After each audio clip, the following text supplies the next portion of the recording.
से फुहार देखा सावन के बदरिया, बम बम बोला ताटे गौवा सहरिया।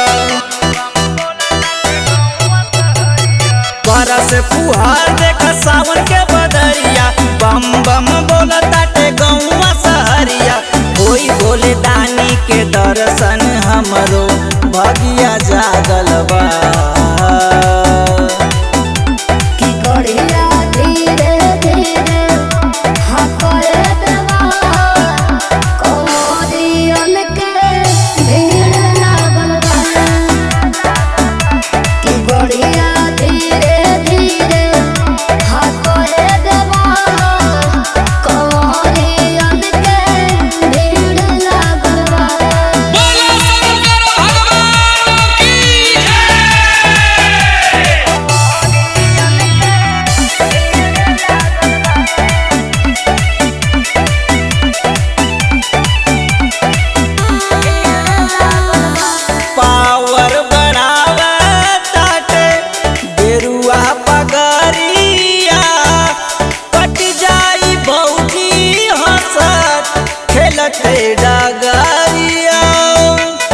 अच्छा सुनो बतिया तू देवरु ध्यान धर हो, बोलो जानी ढेर अपन काम कर हो।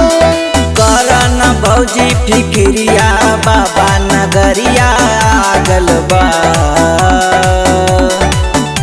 कि गड़िया धीरे धीरे हटाए देवा, कमरियन के भीड़ लागल बा।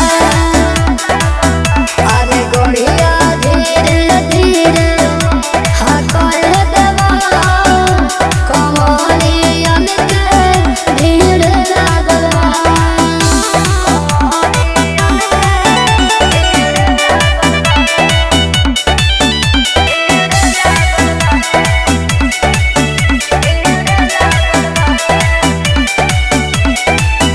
शिवयाड़ा भांगिया के महिमा निराली, अपने भगत के हरदम कर रखवाली।